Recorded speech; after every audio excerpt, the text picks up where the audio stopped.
Hi, I'm Don Hatfield, and I want to introduce you to a friend of mine. This is Mr. Planes of the Head, and I found this to be a very helpful tool for understanding light planes, the way that light falls upon an object, and basically makes it possible for us to paint objects.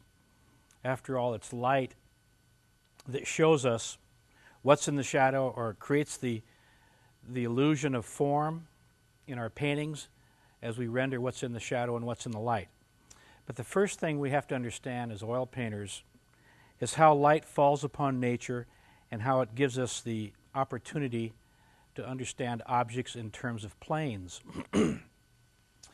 What I'm going to be giving you is based on Howard Pyle's philosophy of the form principle. It's based on John Singer Sargent's understanding of the classification of values. I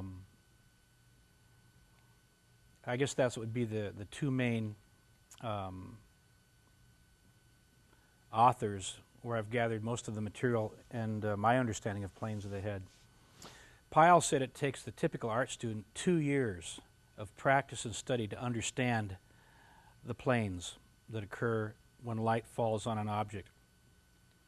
To understand what's in the shadow and what's in the light is very confusing. And the reason that most paintings fall apart is because the artist doesn't understand the absolute separation between shadow and light. And what often happens is that artists paint elements in the shadow area that are just as light as elements that are in the light areas. And so the form kind of turns to confetti. And I especially see this among plein air painters and certain schools that emphasize color over value.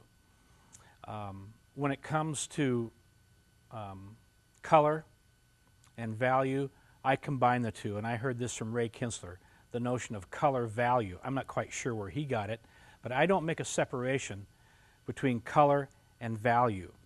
But value is understood at first monochromatically.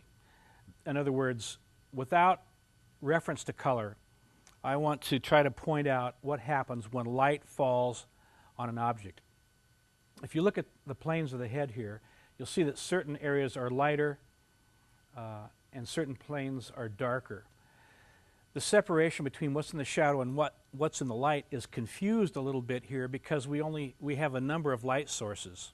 If you have a single light source, it's much easier to classify the values. It's much easier to see where the light is falling on the object and then where the shadow begins and what's in between. What's in between light and shadow is halftone.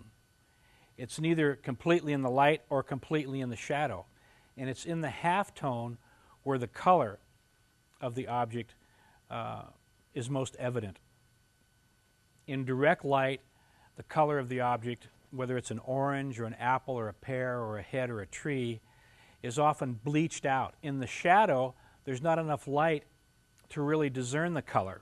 In the halftone, which is neither completely in the shadow or completely in the light, you can most readily discern the color or the richness of the what we call the local color or the color of the thing in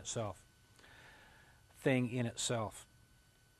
Now, I said that the planes of the head here are somewhat confused because we have more than one light source.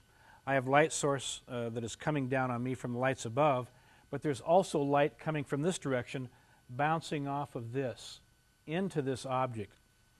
And so this here, whether it's a wall or another object, becomes itself a source of light, casting its light into an area of lesser light. In this case, I can see where the planes occur.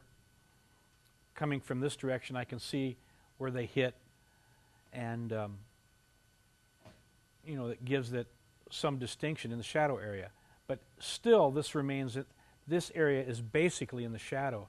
The basic line of the shadow comes down like this, travels down the nose, under the nose, and down the throat. This is basically in the shadow, and this is in the light. It's most distinguishable probably under the eye, here beside the nose, under here, where these light sources are not able to get to it and where the reflected light can't get to it. This is what something completely in the shadow would probably look like. Well, in fact, it does look like this, because this area right here, and right here, probably under the eyelid, these planes are neither receiving light from the direct light source or the secondary light source, and they represent shadow areas. If I put this hat on the planes of the head, I can see this round area here. It's a little easier to discern where the light is hitting and then where there's shadow. In between this light and shadow is an area down the middle, which is the halftone. And if I were painting this, the color of this hat would be most distinguishable right in here. It would probably be some kind of combination of yellow, red, orange, richness of color. This would be, the color here would be bleached out a little bit and would take on the color of the temperature of the light, whether it was a cool light or a warm light. I know this is kind of complicated, but it's this kind of thinking that's going around in my mind as I'm painting. I try to discern what's in the shadow and what's in the light, and then secondarily, I try to understand what's being reflected from another light source and what's in the halftone between the light and the shadow. For oil painters, when we paint still life objects, especially objects that tend to be round or organic, this kind of thinking is really important. When we, whether you're painting the arm, the head, objects in a still life, also in nature, understanding what the source of light is. In the case of the sun hitting from above, and the earth becoming a secondary source of light, reflecting its light into a lesser light. And so in paintings of the figure out of doors, you have the sun or the globe and the globe of the heavens casting a cool light on top and the earth casting warm light underneath.